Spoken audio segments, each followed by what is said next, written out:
Pessoal, boa noite a todos. Então, nós vamos iniciar a nossa aula de hoje. Vamos, nesse momento, apaziguar nosso ambiente interior e exterior, mentalizando a figura meiga de Jesus, agradecendo aos seus mensageiros pela proteção diária, agradecendo pela presença amiga do nosso anjo guardião, que sempre está do nosso lado, nos esclarecendo, nos intuindo na senda do bem. Que o tema de hoje, sobre a timidez, a inibição, a angústia, o abandono de si mesmo, possa calar fundo em nossos corações e em nossas mentes, contribuindo para o nosso processo renovador. Com esse pensamento, então, e desejo, nós vamos, em nome da equipe espiritual que sempre está conosco, em nome de Jesus, nosso Mestre, sobretudo de Deus, nosso Pai, iniciar a nossa reunião de estudos da noite, rendendo graças a Deus.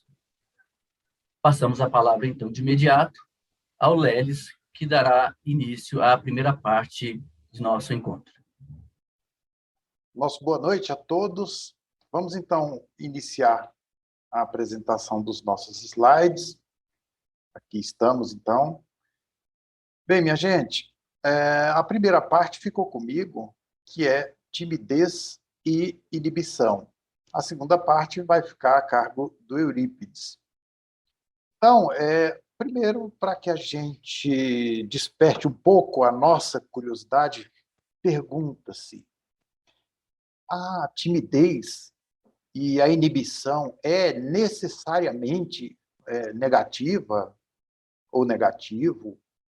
É um aspecto negativo do comportamento? Sim ou não? Pode guardar a resposta com você para que daqui a pouco a gente confirme na intimidade de cada um se a nossa resposta foi contemplada diante do que veremos. Algumas reflexões da benfeitora Joana de Ângeles, pois aqui não tem nada nosso. A gente busca repassar o conteúdo, o legado de Joana de Ângeles de uma forma o mais autêntica possível. Então, a timidez e a inibição são fenômenos psicológicos que podem ser normal ou patológico. Vai depender de alguns fatores. A pessoa tímida, ela tem uma conduta patológica ou é uma conduta normal, tida como normal? Vamos ver, então, nas reflexões que trouxemos hoje, esses aspectos. Né? Vamos conhecer esses dois aspectos, positivo e o negativo, tanto da timidez quanto da inibição, visto que os dois estão presentes na humanidade. Então, a gente começa, como a benfeitora começa no capítulo 41 do livro que vocês estão vendo aí na imagem, Amor, Imbatível Amor. São os algozes psicológicos, está no capítulo 9. Então, um relacionamento infantil insatisfatório com a família, particularmente em referência à própria mãe, que se apresente castradora ou se torne superprotetora, termina por impedir o desenvolvimento psicológico saudável do indivíduo. Olha a importância do papel da família. E aí, Joana de Ângeles destaca o papel da mãe, porque a mãe é o ser mais próximo do indivíduo em sua formação. Ou seja, durante o período perinatal, durante toda a gestação, depois, durante os primeiros anos de vida, a mãe sempre está, via de regra, mais presente do que qualquer outro membro da família. A relação com a mãe ela é muitíssimo mais íntima do que com o resto da família. Então, repetindo o que ela disse, particularmente em referência à própria mãe, que pode se apresentar castradora, aquela mãe castradora, né? Ou a mãe superprotetora. Então, isso termina por impedir o desenvolvimento psicológico saudável do indivíduo que está em seu período de formação do ego, da personalidade. E esse indivíduo, dependendo da situação, ele vai estabelecer um mecanismo, e olha que isso é inconsciente, tá? São ações inconscientes do indivíduo. Ele pode estabelecer um mecanismo de timidez a fim de quê? A fim de preservar-se dos desafios que o surpreendem a cada passo. É o que acontece com qualquer um de nós. A vida, ela é repleta de desafios. Logo no primeiro momento da vida, vamos lembrar aí um primeiro desafio. Qual é o primeiro desafio do bebê? Um dos, né? Não precisa ser o primeiro, um dos primeiros. Andar, ficar de pé, se equilibrar, é um desafio. Ele tenta inúmeras vezes, cai, levanta, tenta de novo, até um dia consegue. É claro que é um desafio bastante, entre aspas, bastante simples, em comparação aos que virão ao longo da vida, todos os dias.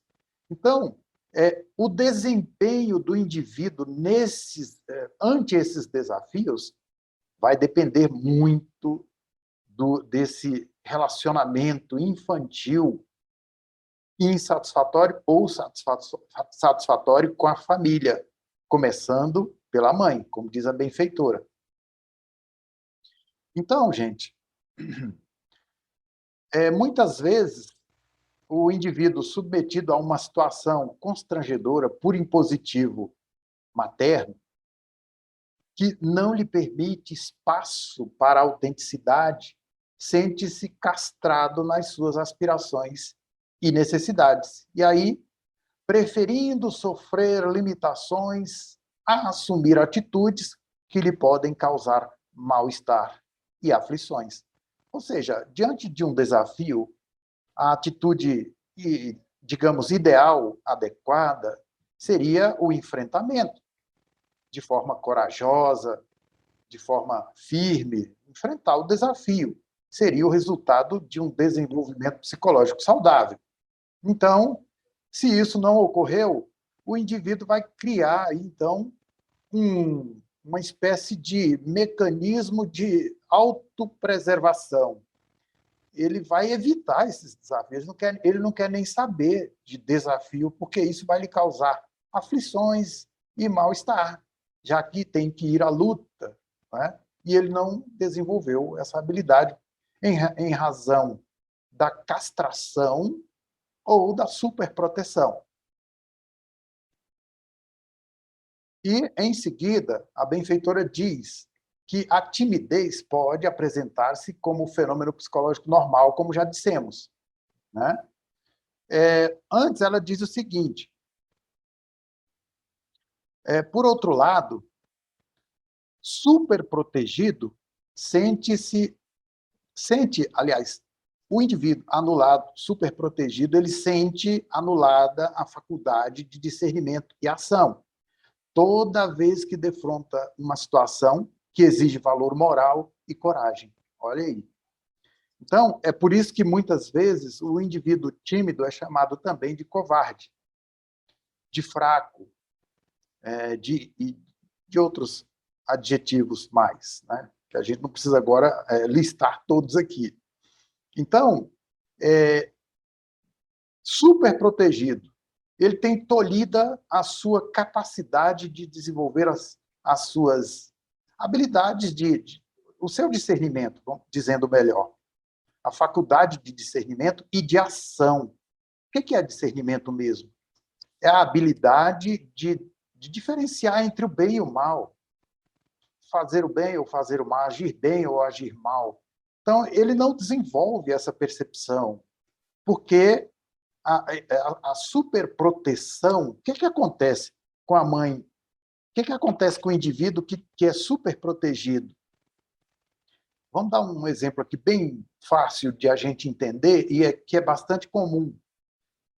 Aquela mãe que, ao invés de estimular seu filho para que ele realize, ela vai e faz para ele. Não, meu filho, deixa que a mamãe faz, né?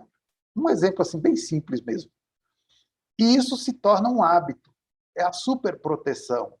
Não permite que a criança enfrente desafios, como, por exemplo, a convivência com a vizinhança, colegas de escola, tenta proteger ao máximo, né?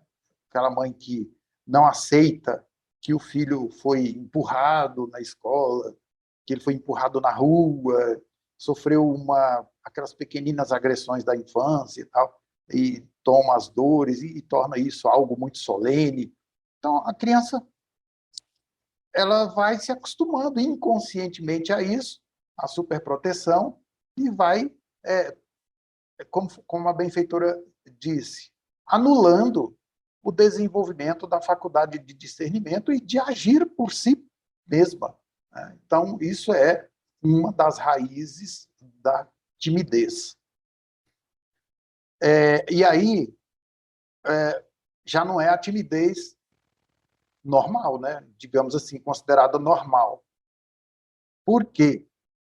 Refugiando-se na timidez, disfarça o orgulho. Isso já estamos falando do indivíduo com a personalidade já bem adiante, bem avançada, né? A gente falou primeiro das causas e agora a gente entra no campo das consequências, quando o indivíduo já conflitado na idade mais adulta, digamos, da adolescência para frente, ele, refugiando-se na timidez, disfarça o orgulho e o medo de ser identificado na sua impossibilidade de agir com segurança, protegendo-se das incomodidades que inevitavelmente o surpreendem.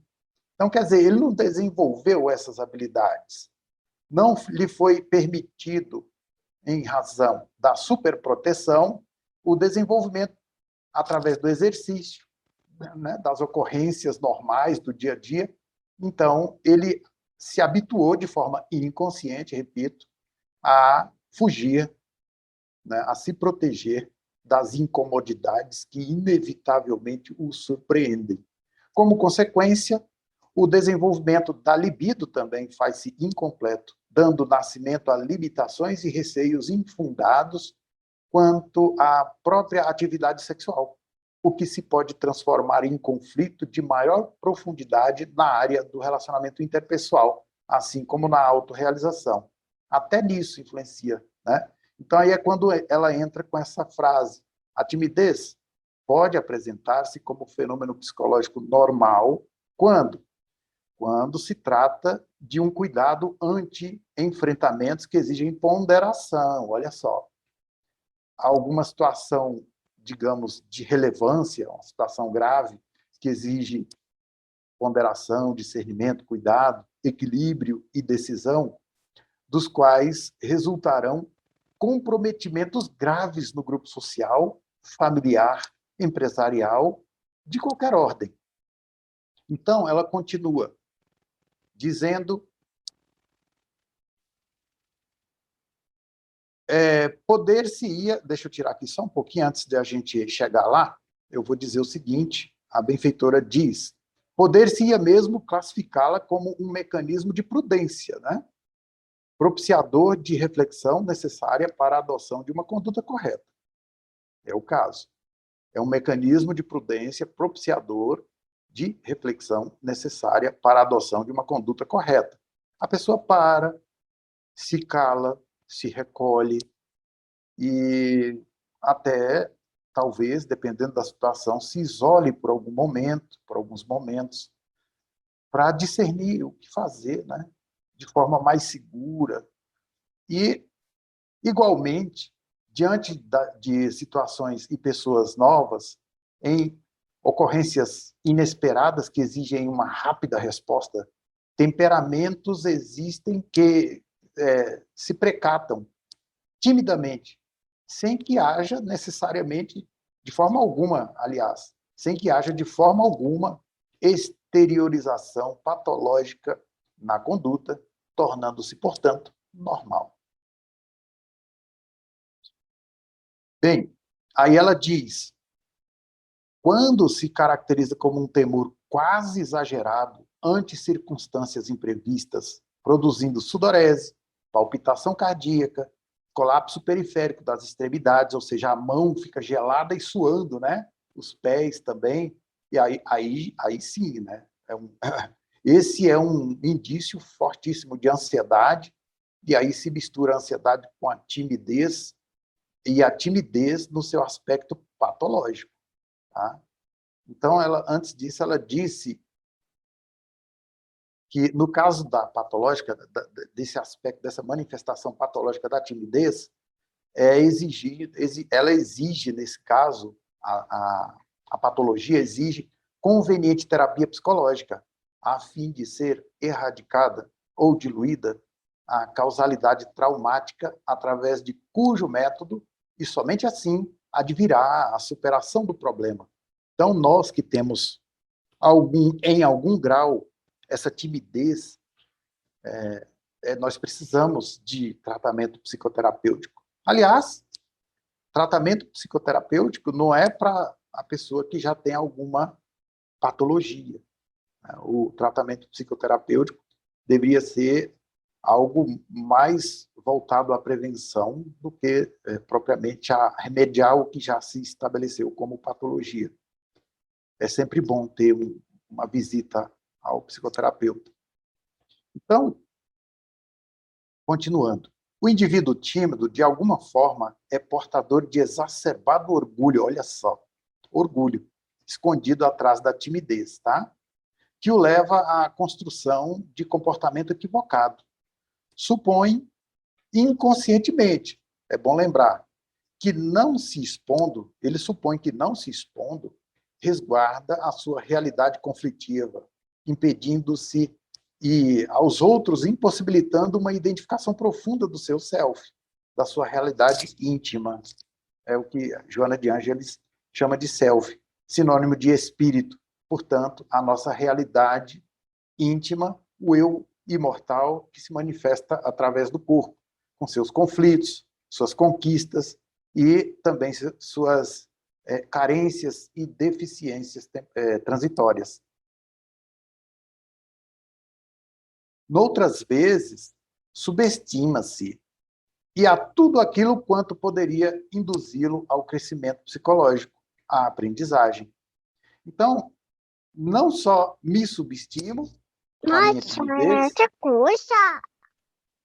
não só me subestimo, como também subestimo as possibilidades de crescimento psicológico, de desenvolvimento psicológico e de aprendizagem.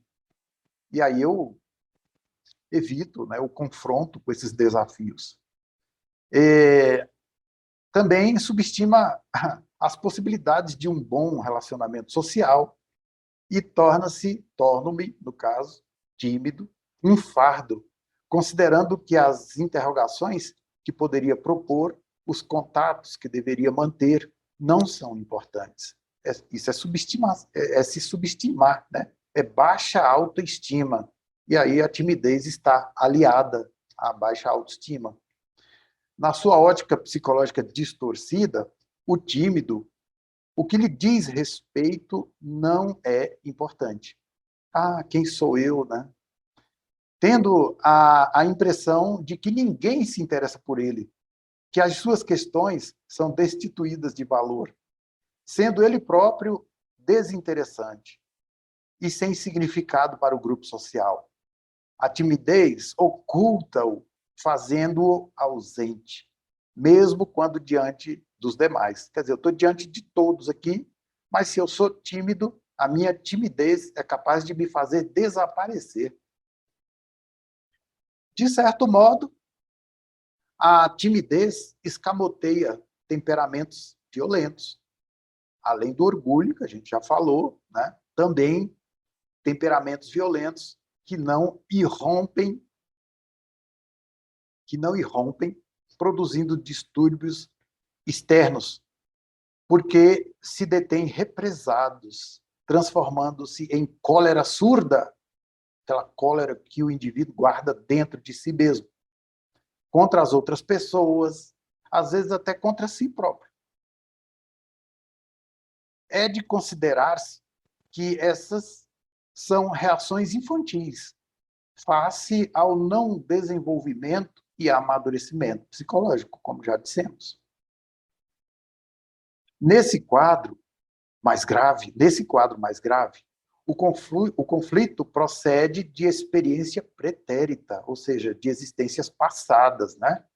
Que teve curso em vida passada, em reencarnação passada. Quando o paciente se comprometeu moralmente e asfixiou no silêncio da própria intimidade aquele drama existencial que, embora desconhecido das demais pessoas, se lhe gravou nos recessos do ser, na intimidade do ser real, ficou gravado, né? Aquele trauma, aquela situação traumática que vem esculpida nos refolhos do ser e se manifesta dessa forma, na forma da timidez, durante essa existência.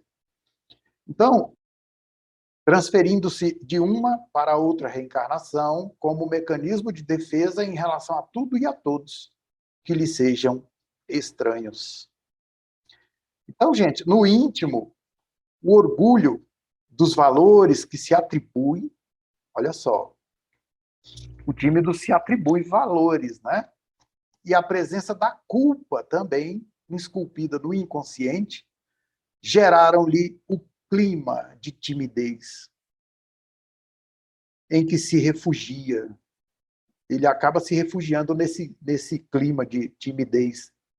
Dessa forma, precatando-se de ser acusado, o que lhe resultaria em grave problema para a personalidade.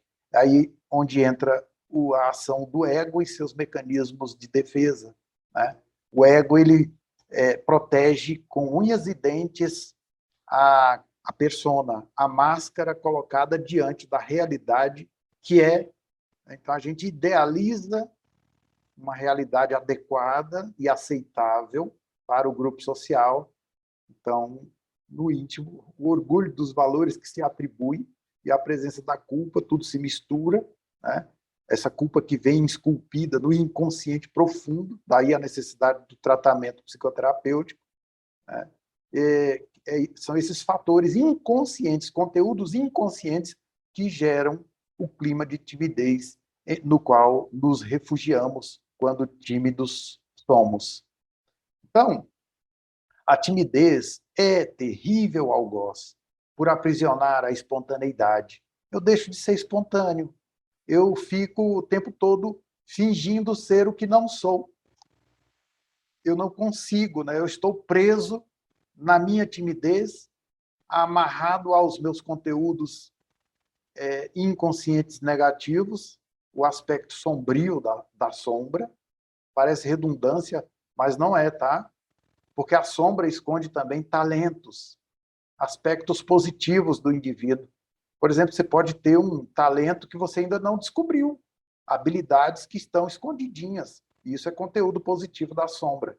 Por isso a gente diz, o aspecto sombrio, negativo da sombra, como essas culpas de ações negativas do passado, de outras existências, se transformam em conteúdos inconscientes que determinam a nossa conduta, o nosso comportamento, de forma inconsciente. Daí a necessidade, como diz Jung, de tornar o nosso inconsciente consciente, né? Para a gente parar de chamar isso de destino e assumirmos o leme da nossa existência de forma consciente.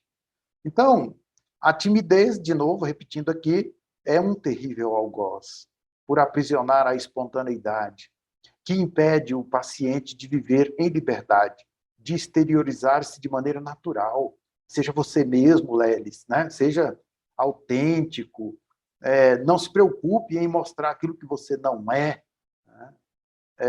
Seja como os outros também são como você, estamos todos aprendendo, desenvolvendo as nossas habilidades todas, expandindo nossa consciência, claro, na medida em que buscamos isso. Bem, continuando aqui com a fala da benfeitora Uma vida saudável caracteriza-se também pela ocorrência de receios, pois é natural que tenhamos medos, receios, numa certa medida, quando se apresentam problemas que merecem especial atenção. E é lógico que nós nos deparamos sempre com questões intrincadas, questões complexas, que exigem uma certa cautela. E aí isso também traz receios, um certo medo, e isso é perfeitamente normal, desde que tenhamos o controle sobre. Então, a timidez ela pode ser trabalhada também mediante uma autoanálise honesta. Mas o que é uma autoanálise honesta? É quando o indivíduo ele se recolhe para pensar sobre si mesmo e ali, naquele autoencontro, ele tem que ser honesto consigo mesmo, dizendo, por exemplo, para si próprio que eu não sou melhor do que ninguém, mas também não sou pior do que ninguém. E o que eu sou, então? Eu sou eu mesmo, eu sou o que sou, como resultado da formação da minha personalidade. E quando se trata do espírita, com mais profundidade, ele vai dizer: eu tenho os meus conteúdos negativos trazidos da minha própria herança pessoal, das minhas realizações positivas e negativas de outras existências. E é assim com todos, é assim com todo mundo. Então, eu não sou nem melhor, nem pior do que ninguém, sou apenas diferente, em razão desses fatores que já falamos. E assim como eu preciso de respeito e tenho os meus direitos, os meus deveres, assim é também com todos os outros. Então, estamos todos no mesmo nível, né, de humanidade, somos todos imperfeitos. Então, isso já nos ajuda a diluir ou reduzir muito a timidez, a falta de confiança em si mesmo, a como é que eu vou dizer, a baixa autoestima. Então, a gente começa a se valorizar um pouco mais, sem se considerar melhor do que os demais e nem pior também. Seguindo, o indivíduo não se deve considerar sem importância ou tão significativo que lhe dotarão a presença ou a ausência. Essa é uma síntese do que acabamos de falar. Nem me considerar tão importante que eu tenha que ser visto por todos, nem também me considerar tão insignificante que ninguém me veja. Eu sou só mais um no grupo. Vou interagir com os demais de forma natural e espontânea, né? Então, a gente deve exercitar isso. Seguindo, aqui, a timidez, agora nós vamos para a inibição. Antes, porém, eu gostaria de apenas fazer um fechamento aqui. A benfeitora diz aqui, para fechar essa parte da timidez, que nós todos devemos ter uma preocupação. Preocupação é estar ocupado antecipadamente, né? Vou me ocupar antecipadamente de uma coisa. Sugestão de Joana de Ângeles, vamos ver o que é. No íntimo de todos os indivíduos, tímidos ou não, devemos o quê? Não nos devemos considerar sem importância ou tão significativo, como já dissemos, né? Assim, uma conduta tranquila, caracterizada pela autoconfiança e naturalidade nas várias situações, proporciona bem-estar e conquista da espontaneidade. Então, o que ela está dizendo aqui nessa última frase? Conduta tranquila. Após pensar nesse processo de autoanálise honesta, a gente vai chegar a essas conclusões. Ainda mais quando a gente busca a teoria e logo depois, a prática, né? Que isso vai nos propiciar a autoconfiança e a naturalidade. Não estando preocupado em aparecer e demonstrar habilidades que não possuo e conhecimentos que não possuo, sendo apenas eu mesmo, isso vai me tirar esse compromisso estabelecido na intimidade. Após as exigências sociais, né, o que a sociedade exige, o que a sociedade impõe, os tais modismos e tudo, isso causa uma pressão enorme sobre o indivíduo e ele, então, está sempre preocupado com a aparência, com o que vão pensar. Né? Então, se libertando disso, ele vai se tornar mais tranquilo, mais confiante em si mesmo, porque ele não tem obrigação nenhuma de ser além do que ele realmente é. Né? E nem também tem que se humilhar tentando mostrar que é menos do que realmente é. Ele tem que ser apenas ele mesmo e tchau, timidez, adeus, timidez.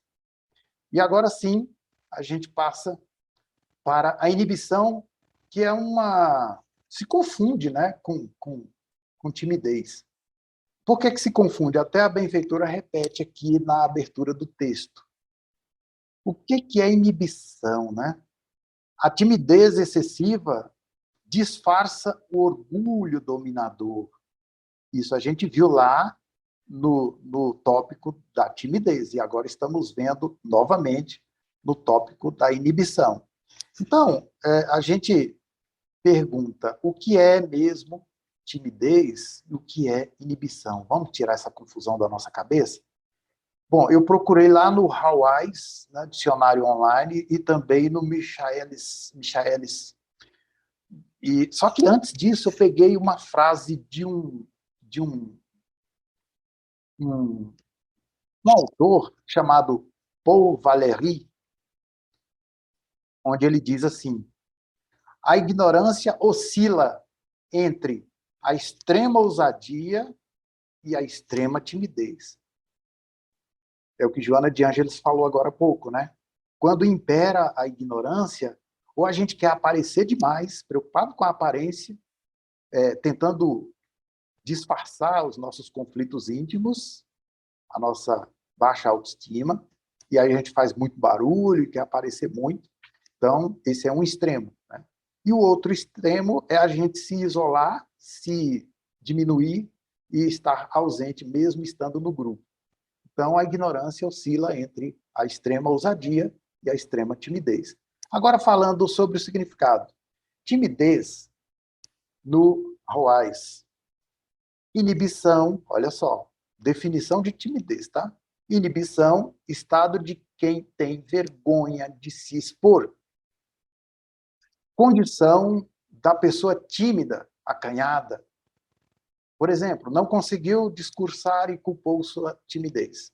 E aí ele complementa: fraqueza, expressão de debilidade, de fragilidade, de frouxidão.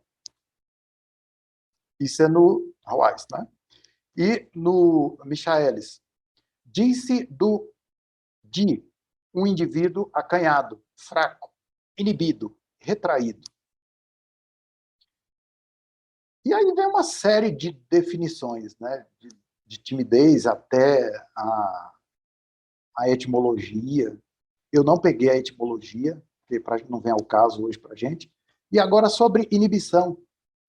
Na psicologia, é o estado mental definido pela hesitação, causando uma limitação na atividade mental ou física.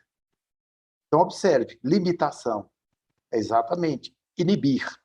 Inibir, bloquear, limitar.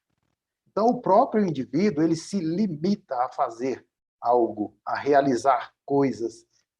Ele diz inconscientemente para si mesmo: daqui eu não passo porque eu não posso. Deu até uma frase interessante. Daqui eu não passo porque não posso. Só que é uma ordem inconsciente. E ele se sente realmente bloqueado, inibido, e não avança. Então, a timidez excessiva disfarça o orgulho dominador. Por que a benfeitora diz isso? O indivíduo que se atormenta, vitimado pelo complexo de inferioridade, mesmo que camuflado, evita chamar a atenção. Quer dizer, ele já fica pensando, se eu chamar a atenção, eu vou me expor, né? E se eu me expor, aí vão querer de mim aquilo que eu não posso dar. Né? Eu não posso. Então, é melhor eu ficar quietinho aqui no meu cantinho. E assim vai. Por aí vai, né? Bom, já que eu me considero inferior, eu tenho aqueles conflitos dos quais a gente falou agora há pouco, trazidos dessa existência, da infância, principalmente, no período de formação da personalidade, que não começa no berço, depois do berço. Começa bem antes. Começa bem antes. Como ela diz, Joana de Ângeles, no período perinatal, né, quando o indivíduo está ainda no ventre materno, desde a concepção até, a partir da concepção. Quando o espírito se vincula ao zigoto, ele já começa a absorver a psicosfera da mãe e a psicosfera doméstica. Então, ele está sob a influência do grupo familiar, sob a influência principalmente da mãe. E todo esse conteúdo vai formar a sua personalidade, que vai se manifestar mais tarde dessa forma, né? Com conteúdos da existência atual, positivos e negativos, e conteúdos das existências passadas, que, em espiritismo, nós chamamos de herança do indivíduo, herança atávica, né? É herança própria.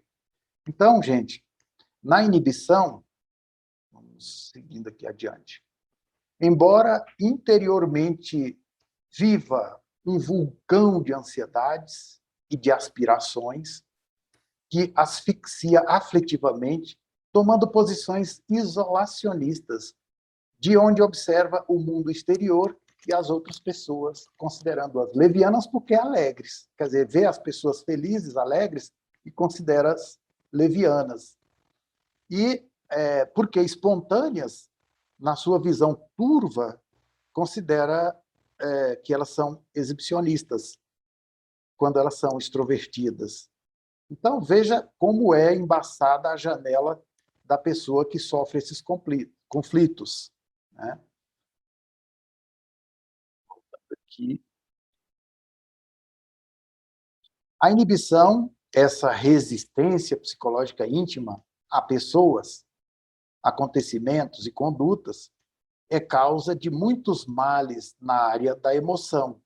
Então, experimentando a castração emocional que o impede momentaneamente de viver o clima social em que se encontra, sente-se rejeitado. Quando é ele próprio que se recusa a participar das atividades nas quais todos se encontram.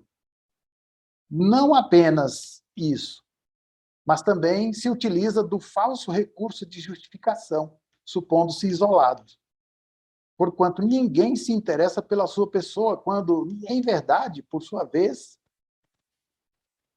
tampouco se empenha em tomar conhecimento do que se passa fora de si, ou mesmo demonstrar qualquer interesse pelo seu próximo, como é natural, não se apresentando receptivo em razão do respeito que todos se devem mutuamente.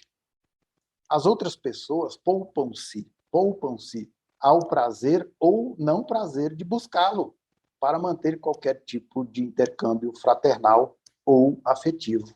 Então, aí é quando ela diz isso, que a inibição, essa resistência psicológica íntima, a pessoas, acontecimentos e condutas, é causa de muitos males na área da emoção, porque aí a pessoa fica revoltada, o tímido, o inibido, ele se torna uma pessoa revoltada, rebelde, carente, cheia de conflitos diversos, e isso, é claro, ela está falando da área da emoção.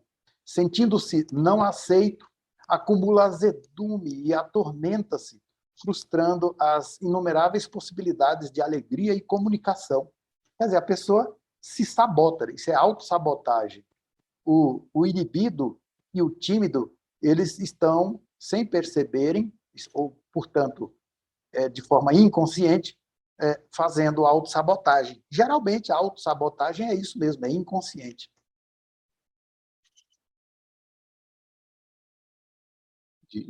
Para frente aqui. Bom, empurra o paciente para reflexões pessimistas e autodestrutivas como forma de autorrealização doentia.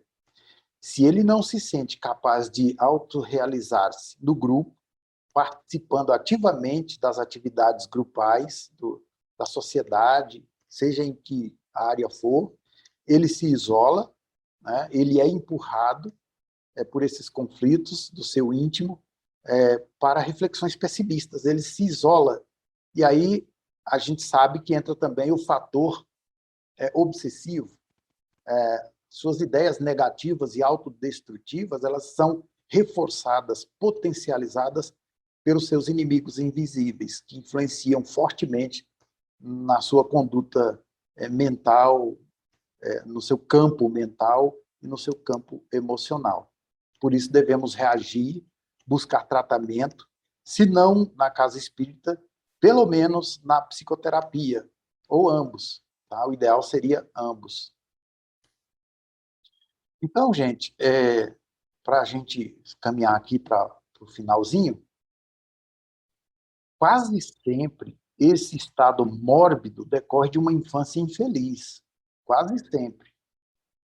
Então, significa que a criança, ela sofreu maus tratos. Ela sofreu castração, ela sofreu constrangimentos, humilhações e sabe lá mais o que, né? Quanta coisa pode ter acontecido. Então, conviveu com pais talvez autoritários, familiares rebeldes e agressivos, e assim se sentindo empurrado, colocado de lado, né? Então, o que acontece? O indivíduo ele vai para o ensimesmamento, ou seja, fica isolado em si mesmo, ensimesmado, face ao receio de ser punido por qualquer coisa acontecida. Eu não tenho culpa, não fui eu, mas eu sei que eu vou ser punido, né? Algo assim, mesmo quando não houvesse praticado, assumindo postura de vítima que se esforça para agradar sempre. Como se houvesse uma pressão enorme para que ele saiba que é amado pelos pais. Então, ele corre atrás de estar sempre agradando, estar permanentemente bem com todos, sem ser incomodado pelas ocorrências ou pelas criaturas. Essa conduta também expressa alta dose de egoísmo, que se impõe fórmulas de vivência individualista, reacionária, contra tudo que lhe parece ambiente hostil e de difícil penetração. E aí o que acontece, né? Não possuindo resistência psicológica para sobrepor-se à severidade doméstica, recua para a interiorização, que é sinônimo lá do que a gente já falou, ensimesmamento. A pessoa se recolhe em si mesma e evita os conflitos que ela não é capaz de enfrentar e muito menos de vencer, entre aspas, né? Porque já que é habitual ser apontado como culpado, sempre submetido a humilhações e constrangimentos, então desenvolve-se essa timidez, essa inibição que vai compor, por assim dizer, vai compor a personalidade do indivíduo num aspecto assim patológico mesmo.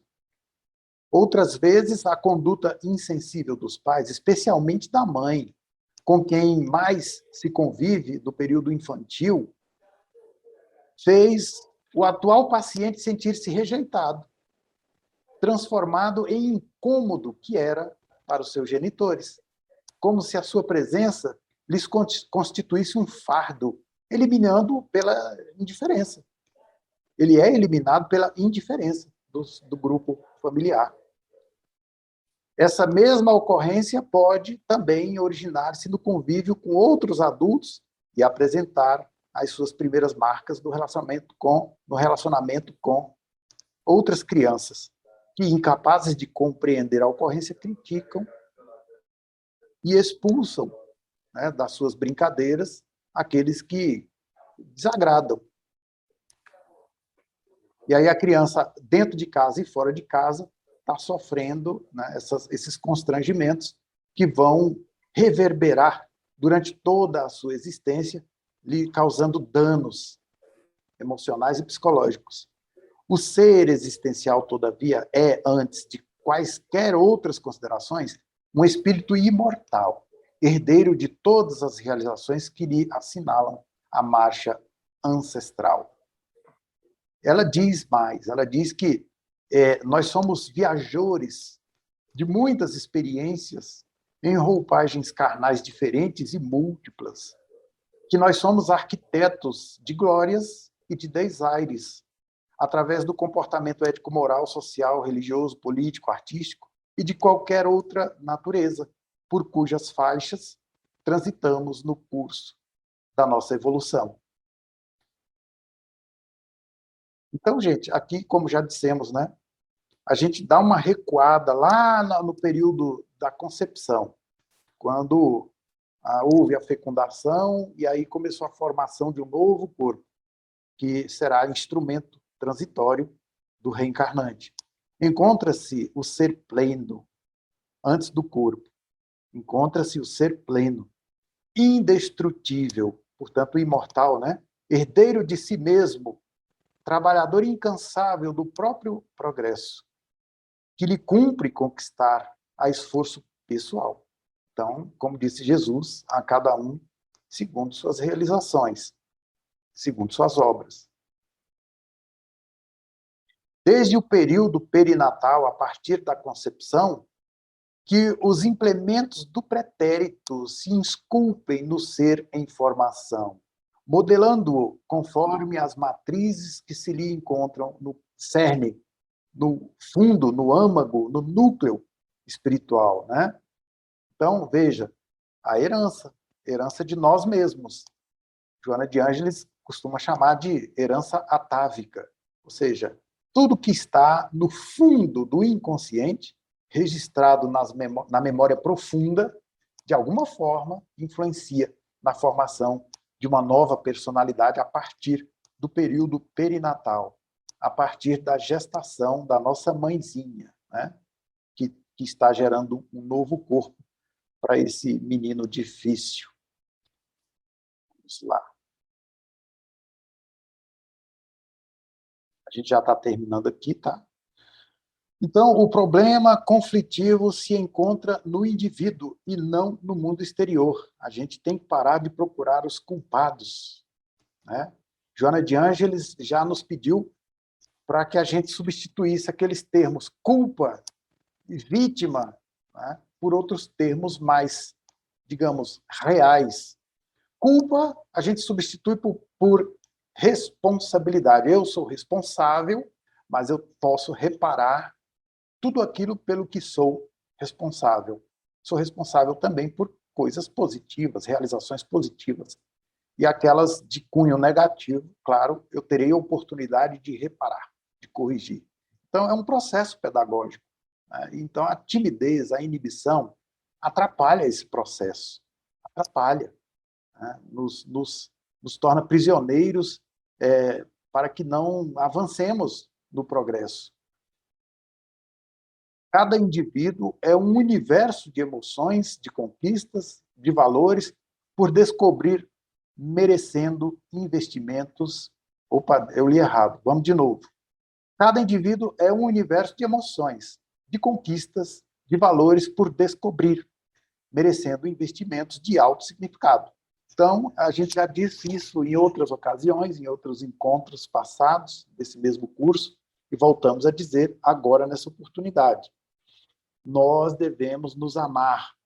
E auto-amor não é satisfazer as exigências do ego. Auto-amor é nos impor todas as condições favoráveis ao progresso, ao desenvolvimento psicológico e emocional. ou seja, o nosso desenvolvimento intelecto-moral. Então, esses investimentos de alto significado é o aprimoramento. Todo o esforço que empreendemos para o nosso crescimento, adquirindo conhecimento todos os dias e, sobretudo, conhecimento sobre nós mesmos. Autoconhecimento, autoencontro.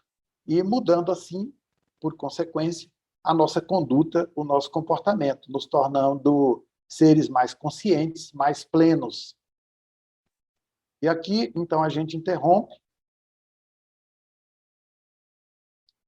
Então, eu passo a palavra para o Eurípides para que ele dê continuidade, então, na segunda parte do nosso encontro de hoje. Eurípides, é com você.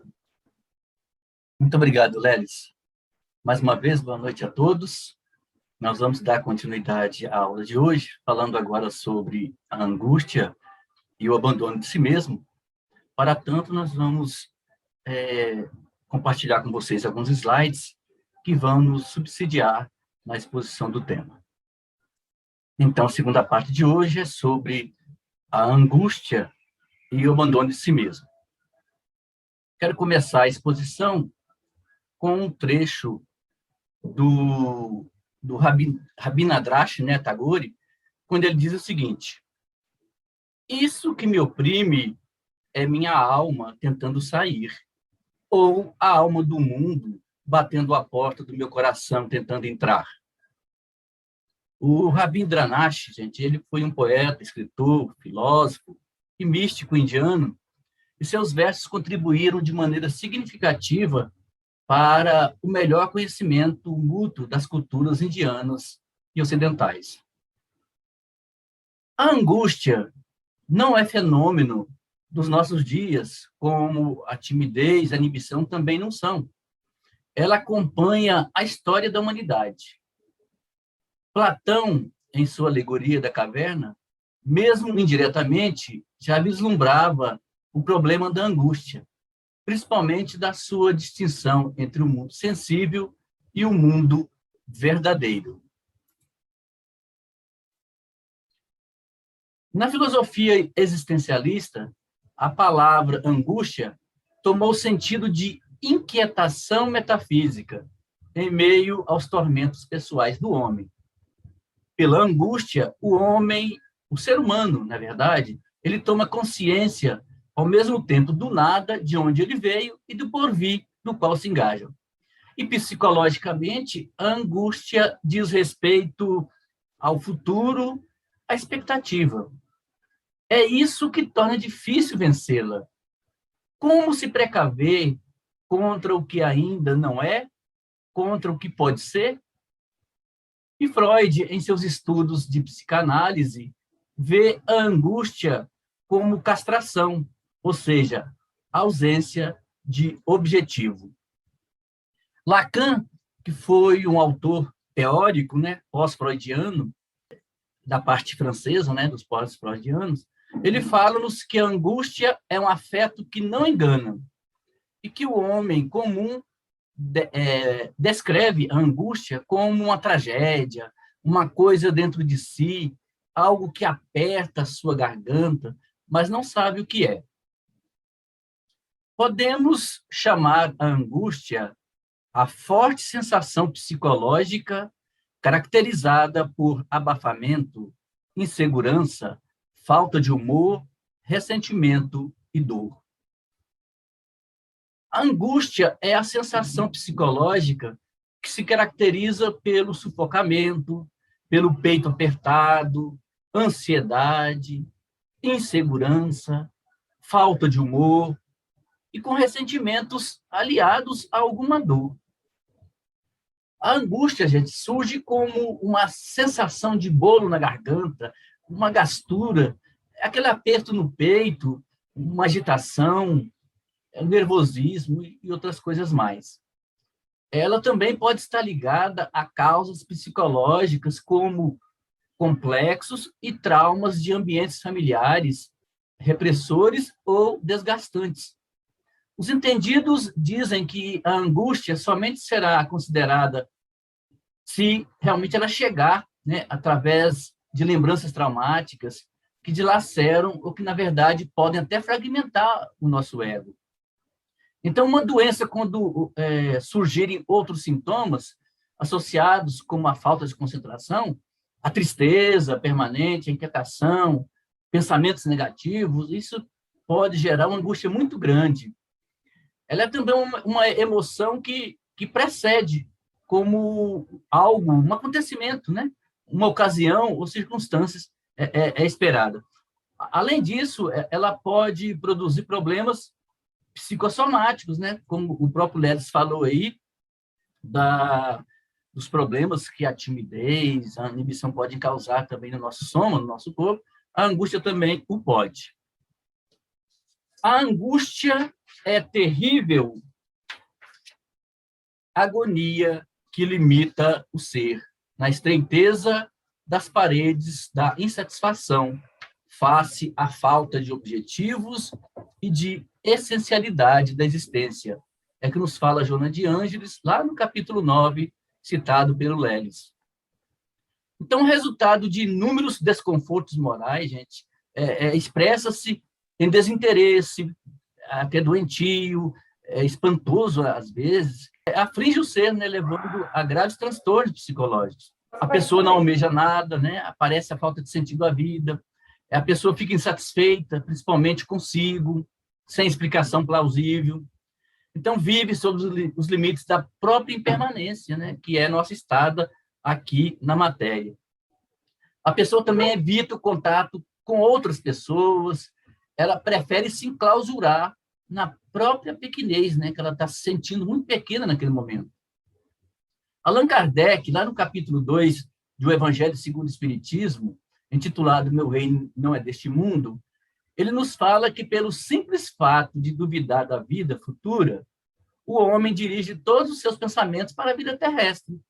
Sem nenhuma certeza quanto ao porvir, ele dá tudo ao presente. Então, nenhum bem divisando mais precioso do que os da terra. Torna-se qual a criança, que nada mais vê além de seus brinquedos. E ele continua nos dizendo que e não há o que não faça para conseguir os únicos bens que se lhe afiguram reais, que são os bens impermanentes. Então, a perda do menor deles lhe ocasiona uma tremenda angústia. Então, a angústia ela tem origem no espírito eterno que nós somos, resultado de ações contrárias, né, ao verdadeiro amor, à conduta reta, a relacionamentos conturbados, ao uso indevido do livre-arbítrio.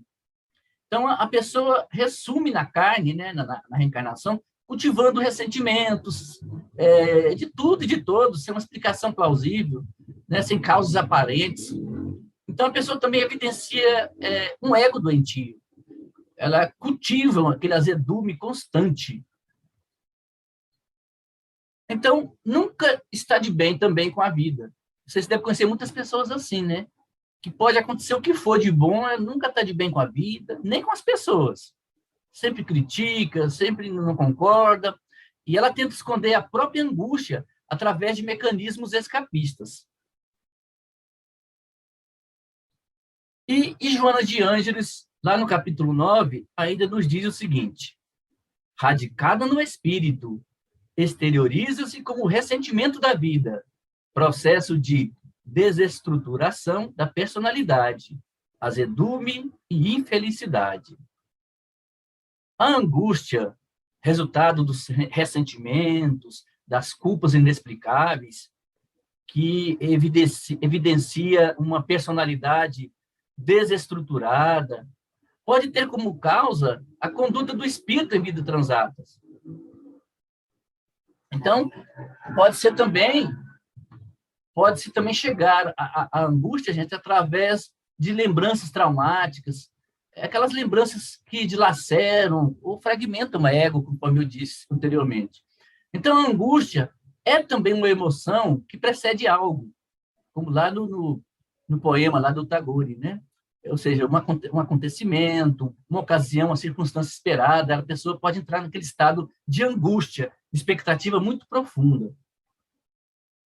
E Joana vai continuar dizendo o seguinte: Na infância, sem dúvida, se encontram os fatores que produziram o amargor, né, a angústia, quando a rejeição dos pais e familiares conspirou contra o amadurecimento emocional, alardeando, né, ou seja, exibindo pessimismo em torno da criança.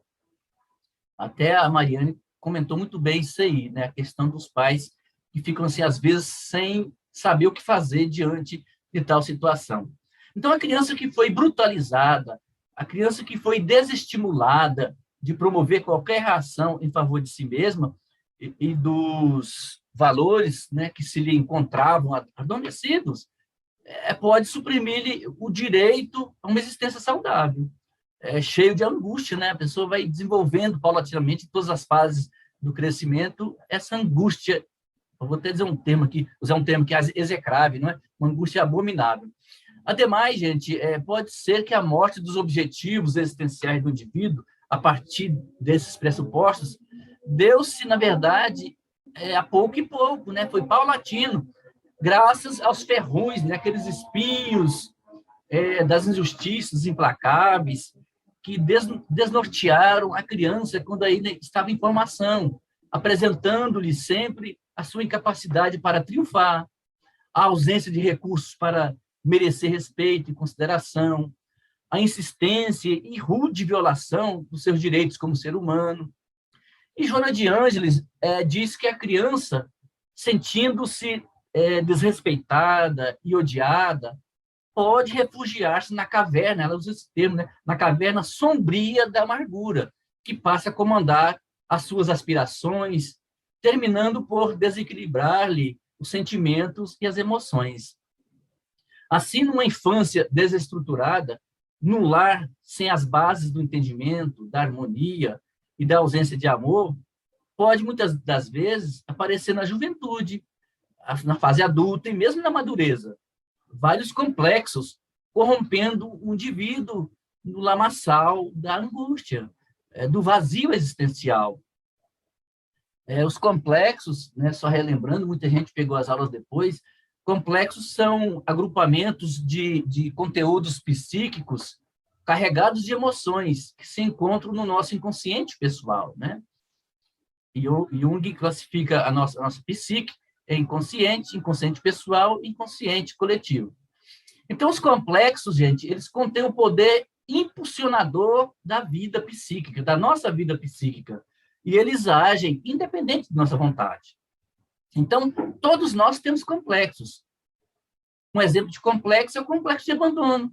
Complexo de abandono, né? Ou seja, as realizações ou escolhas são direcionadas para o medo do abandono, impedindo o equilíbrio, bem como o nosso processo de individuação.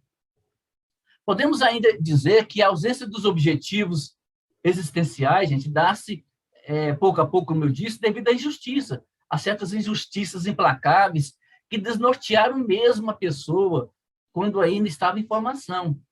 E a angústia pode causar desarmonia geral, pode causar debilidades nos neurotransmissores, né? Perturbando-lhes as comunicações lá nas sinapses.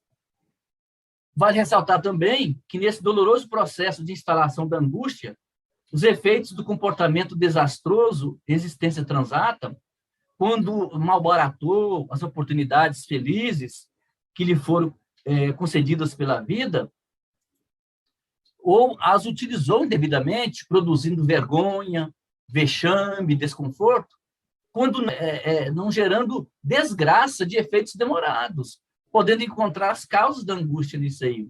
Enfim, trazendo a esculpida do inconsciente profundo que cada um de nós temos, a culpa, após um despertar doloroso para a realidade do espírito, que se reconhece indigno, né, de autoestima, mergulha no abismo da autopunição, sem dar-se conta, né, muitas das vezes, e tornando-se angustiado e, sobretudo, magoado em relação a tudo e a todos. E Joana vai nos dizer ainda: o perdão ao mal de que se foi objeto, ou aquele que o infligiu, né, é de relevante importância, não, porém, apenas a quem agride, acusa ou malsina, mas também, e principalmente, a si mesmo. É sábio, gente, que o indivíduo, que o indivíduo se permita o direito do erro, considerando, entretanto, o dever de reparação, mediante cujo esforço supera o constrangimento que a consciência do equívoco lhe impõe. Então, em todas as situações, o perdão e o auto-perdão são de grande importância no processo de melhoria, de se livrar da angústia. Todos nós erramos, somos imperfeitos, né? Permitamos, todavia, gente, errar, mas na certeza de que temos que reparar nosso erro. Esforcemo-nos, pois, sem constrangimento. É esse mistério, esse ofício, né? Essa tarefa. Nós somos seres em evolução, reencarnados aqui na crosta terrestre, e logramos sucessos e também desacertos nos empreendimentos, aprendendo mediante a experimentação, que nem sempre se faz curar de êxito. Então, no contato com a experiência, com certeza, muitas vezes, não vamos lograr êxito, mas tudo serve para o nosso crescimento, para o nosso amadurecimento psicológico. Tenhamos uma vontade ativa. Aprendamos através das emoções negativas, como a angústia, a timidez, transformando-as em bênçãos, porquanto, através delas, aprendemos como não agir. Muitas pessoas têm mágoas e não conseguem perdoar. Isso as deixam presas em suas dores, o que dificulta a melhoria física e espiritual. O perdão, ele é bom para a saúde geral, a saúde física, a saúde mental, emocional e espiritual. Ele nos ajuda, o perdão nos ajuda a nos relacionar melhor com as demais pessoas. Quando perdoamos, estamos libertando de nós mesmos nossa própria escravidão e facilitando o nosso processo de individuação, de autorrealização. E Joana irá nos dizer: somente através do esforço bem direcionado em favor do reequilíbrio e utilizando-se de terapia específica é que se torna possível a libertação do estertor, né, da ânsia, da agonia, da angústia. Então, despertando para a afetividade que lhe foi negada e que brota inesperadamente, né, na área dos sentimentos profundos, é possível a pessoa, gente, arregimentar poderes, energias para romper o círculo de forças que o sitia, propondo-lhe uma releitura existencial, emulando para o avanço. Nós somos construtores da nossa própria vida, da nossa própria felicidade. Então, é de suma importância constantemente dessa releitura existencial, dessa autoanálise, desse autoencontro. Mas, acostumado à rejeição e somando sempre os valores negativos que defrontem pela jornada, o indivíduo enfermo, ele estabelece o falso conceito da irreversibilidade desse processo, né, do processo, negando-se o direito, muitas vezes, de ser feliz. Felicidade essa que lhe parece utópica, que lhe parece quimérica. Mas o esforço da pessoa é também com a terapia específica, tá? O psicólogo, o terapeuta. E para que possa se restabelecer paulatinamente, o seu comportamento se torna saudável, para que possa recuperar os objetivos existenciais que foram perdidos em razão do estabelecimento de novos programas de vida. Então, o esforço pessoal é fator preponderante para o sucesso da busca da nossa saúde psicológica. Outro sim, para vencer a angústia advinda da influência de espíritos, né, menos felizes, da obsessão, temos em mente o seguinte: primeiro, a prece é a primeira das armas. Jamais esqueçamos da prece, gente. A prece bem sentida, aquela prece que vem do ímã, que vem do âmago de cada um. Porque a prece, ela liga a criatura, a prece verdadeira, liga a criatura ao Criador. Depois vem a fé ativa. Nós temos que ter a fé, a certeza de que conseguiremos obter os nossos objetivos, os nossos sonhos, mas tem que ser ativa. Eu tenho que ir à refrega, eu tenho que ir à luta, eu tenho que buscar a efetivação desse objetivo, né, desse alvo que eu almejo. Pois ela, gente, a fé, ela é o remédio seguro do sofrimento.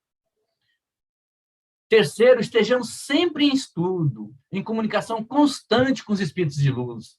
Principalmente nós espíritas, né, que adentramos na doutrina espírita, nós temos que ler bastante para que compreendamos de onde viemos, o que estamos fazendo, para onde iremos, para que compreendamos a causa das dores, a necessidade das dores, e tenhamos e descobramos os mecanismos de nos libertar dessas dores, né, desses algozes psicológicos, como a angústia, que sempre nos assolam, devido à nossa imperfeição, devido ao cultivo de vícios, né, de caminhos tortuosos, contrários às leis divinas, que são eternas e imutáveis. Por outro lado, também a terapia do passe, da água fluidificada, do culto cristão no lar, em assistir palestras públicas, tudo isso nos auxilia para que compreendamos esses algozes, para que entendamos esses algozes, as causas desses algozes psicológicos, e encontremos os meios de vencê-los. E não podemos esquecer, gente, do principal, que é a nossa mudança comportamental. Isso é de suma importância. Sabemos que, adaptado emocionalmente ao tormento do sofrimento interno, qualquer aspiração libertadora, ela pode assumir proporções difíceis de serem ultrapassadas, né? Estamos conscientes disso. Mas o amor, gente, o amor profundo, o amor cuja definição transcende os nossos 5 sentidos, né? O amor desempenha um papel fundamental, pois outorga-nos, né, a terapia eficiente para debelar, erradicar, reprimir esse conflito e os diversos conflitos desesperadores que nos assolam no dia a dia. Então, o amor, ele preenche qualquer vazio existencial, por despertar emoções inusitadas, capazes de alterar a estrutura do ser. Quando cultivado, se torna força motriz indispensável ao crescimento interior, que faculta-nos o amadurecimento e a visão correta das metas a serem alcançadas. E, concomitantemente, né, ao mesmo tempo, o auxílio especializado de profissionais, voltamos a falar, competente, é de suma importância. Torna-se essencial, contribuindo para a recomposição das paisagens emocionais que foram danificadas. Então, apesar de todo o empenho, convém considerar-se que surgem momentos na vida, nas nossas vidas, nos quais episódios de angústias se apresentam, sem que se torne abalada a nossa harmonia emocional. Né? Como o Leves falou anteriormente, com a timidez, a inibição, né? São episódios normais e até necessários, o que não pode tornar-se, que seja frequente, que se torne contumaz. Então, desde que se façam controláveis e superados a breve tempo, esses algozes psicológicos expressam fenômenos de normalidade, né, no transcurso da nossa existência humana. Então, qual seria a palavra, né, ou palavras que representam um antídoto, né, a solução para vencer a angústia? Eu coloquei aí, ó, o perdão, o auto-perdão, o equilíbrio. É cultivarmos esse perdão, esse auto-perdão, através da introspecção, através de devolver o olhar para dentro de nós mesmos. Então, a angústia é um sentimento natural da nossa vida, tá? E até necessário, como dissemos. Afinal, viver tem seus percalços, né? Estar aqui na matéria, reencarnado, tem seus percalços, não é mesmo? E isso significa que vamos nos machucar, né? Vamos nos machucar e vai doer. Mas, se sofremos, estamos vivos, estamos tendo a oportunidade de reparar os nossos erros, de encarar esse sofrimento para que ele se torne mais curto. Então, esse sofrimento, ele se prolonga se nós não trabalharmos isso em nós e passa a dominar a nossa vida. É preciso tomar uma atitude. Nós temos que tomar uma atitude quanto à angústia, quanto a esses algozes psicológicos que nos atormentam nos dias odiernos. O outro item é o abandono de si mesmo. Abandono de si mesmo. O maior erro, abandonar-se. Essa frase aí é da Madre Teresa de Calcutá, né? para quem não sabe, foi uma religiosa católica de etnia albanesa que foi naturalizada indiana. Ela nasceu numa cidadezinha localizada na atual Macedônia, na Macedônia do Norte, e ficou conhecida internacionalmente como uma freira defensora da paz, que realizou ações de caridade em benefício dos pobres, e morou durante a maior parte de sua vida na Índia, sendo fundadora das Missionárias da Caridade, e ganhou o Nobel da Paz de 1979. E ela desencarnou em 1997. Então, o pior abandono, gente, é o de si mesmo. A insegurança é o abandono de si mesmo, é não cuidar do próprio templo e abandoná-lo empoeirado e cheio das opiniões e valores alheios. A segurança, por outro lado, começa a brotar quando você, quando eu, quando ele, começa a se valorizar, a respeitar seus valores e verdades. É permitir sentir e validar seu próprio sentir. Nesse sentido, gente, a autoestima na vida humana é de relevantes resultados. Já até falamos sobre a autoestima aqui. Em razão de produzir fenômenos fisiológicos que decorrem dos estímulos emocionais sobre os neurônios cerebrais, que então produzirão as enzimas que concorrem para o bem-estar e alegria de cada um de nós. Assim, jamais passe pelas nossas cabeças, gente, o abandono de nós mesmos, pois os caminhos que se nos aparecem ou se nos aparecerão na frente serão de difícil percurso. Tenhamos isso em mente.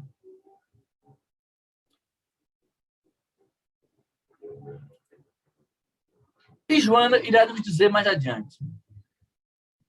O abandono de si mesmo é forma de punir a incapacidade de lutar.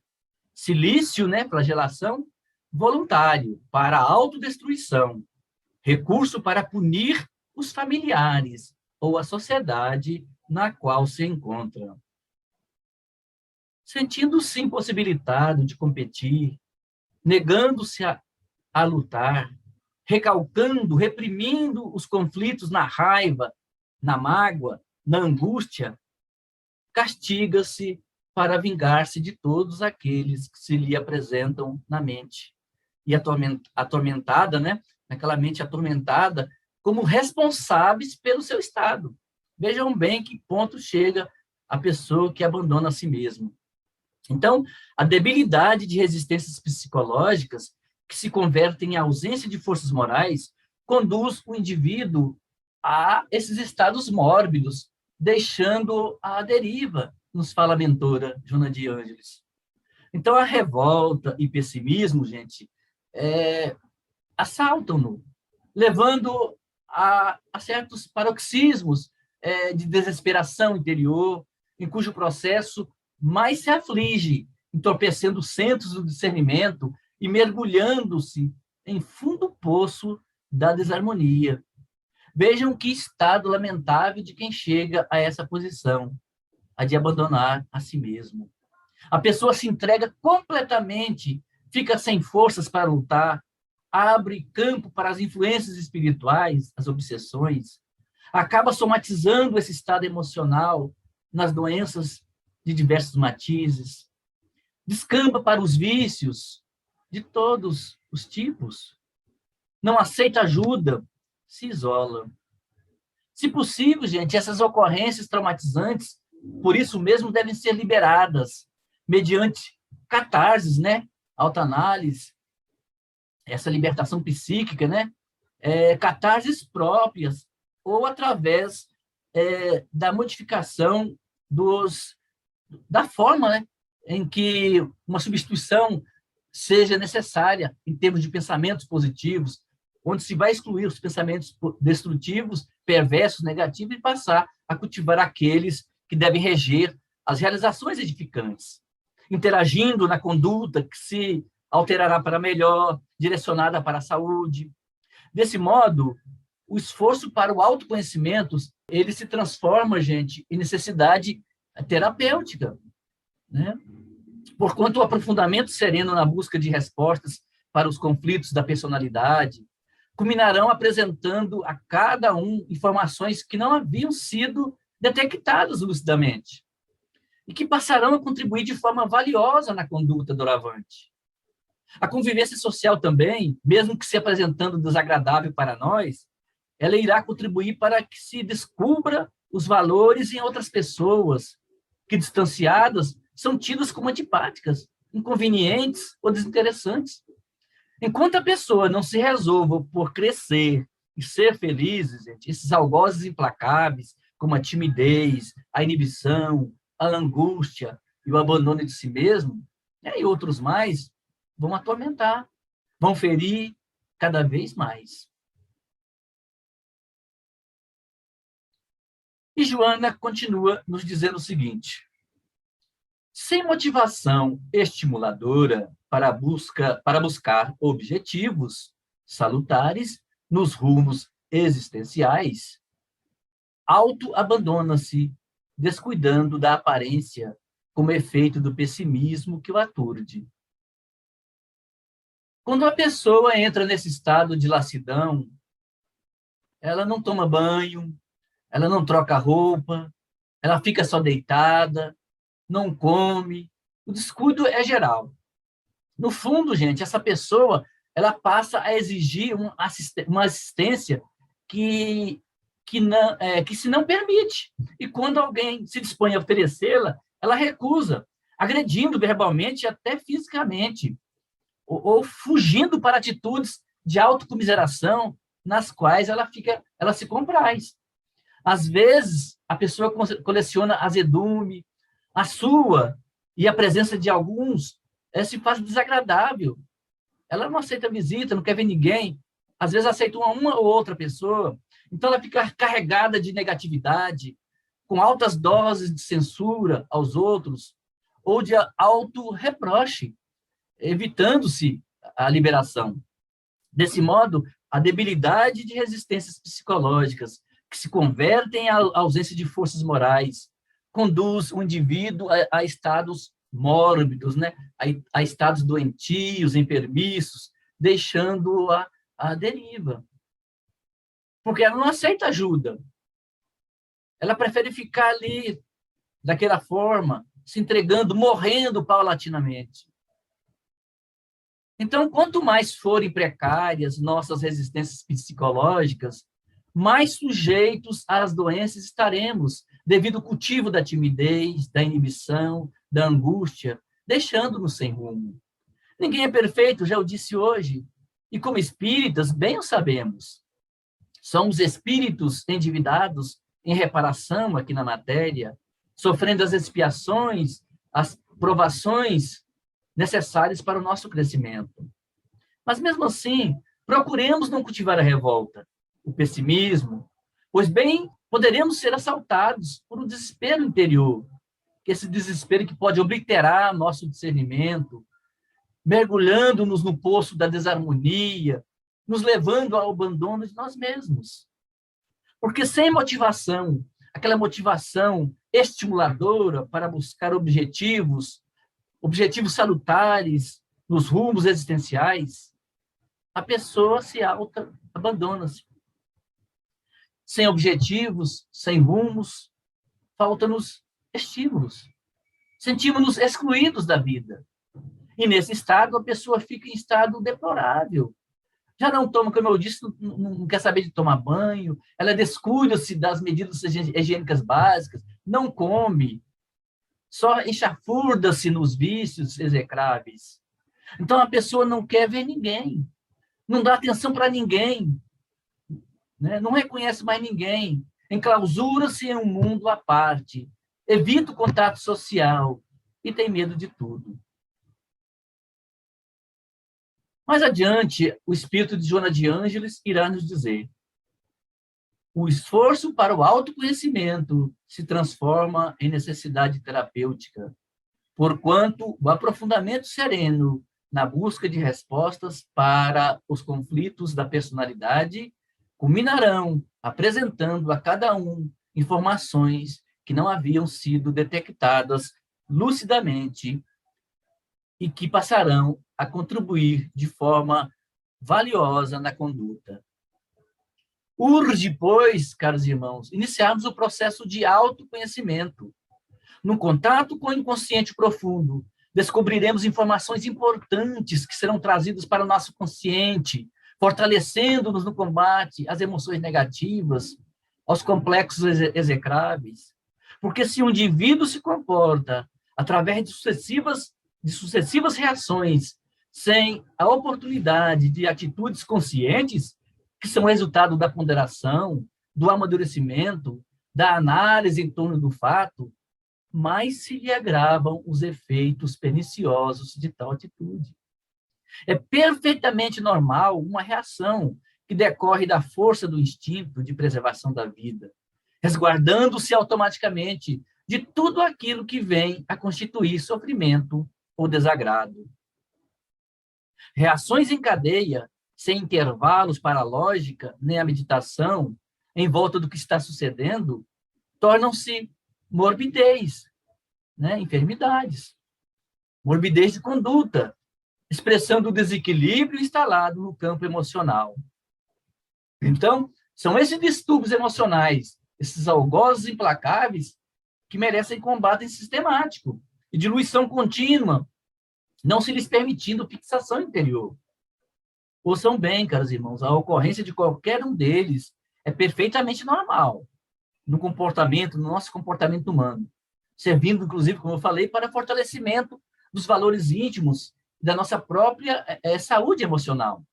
Agora, inevitável para a sua erradicação, pois a busca de recursos preciosos, alguns dos quais, os mais importantes, se encontram no próprio enfermo, se encontram em nós mesmos, como, por exemplo, a autoestima, a necessidade do autoconhecimento e do positivo relacionamento no grupo social, que são negados pelos distúrbios castradores.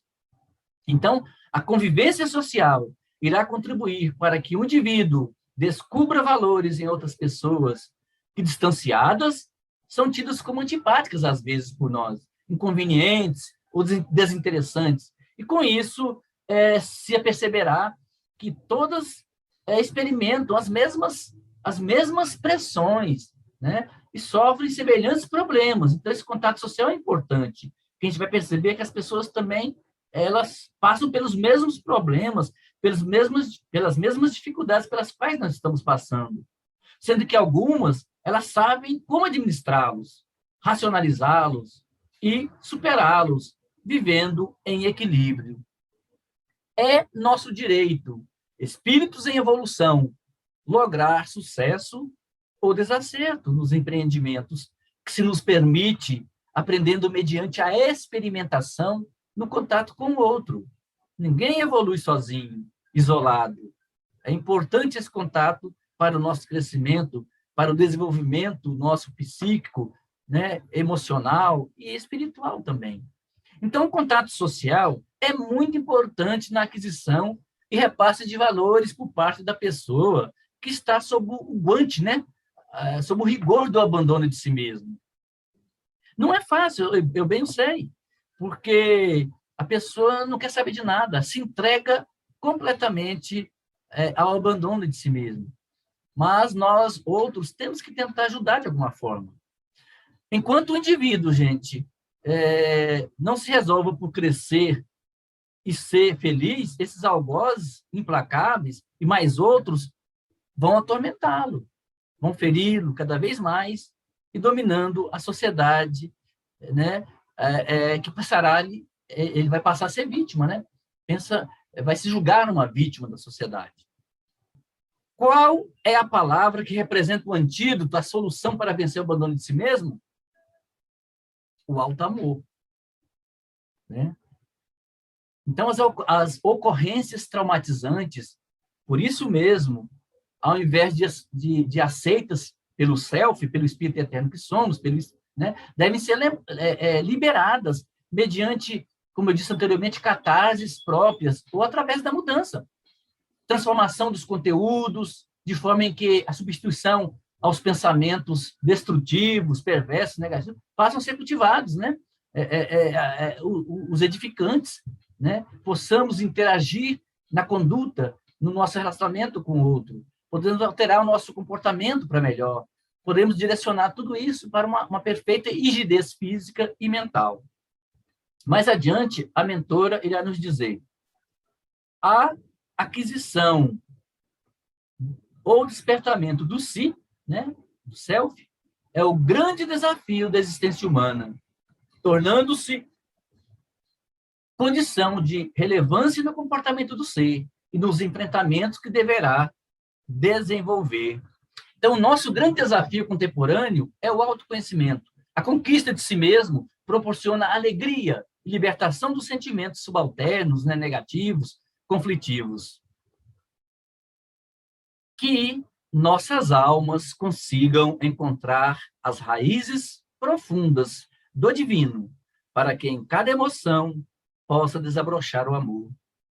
Assim, caros irmãos e queridas irmãs, se permanecêssemos constantemente em contato com os espíritos de luz, não eliminaríamos esses algozes psicológicos, mas os diminuiríamos enormemente, pois a influência desses espíritos nos livrariam de muitos males. Mas jamais esqueçamos, a vontade ativa é de suma importância em todo o processo libertador.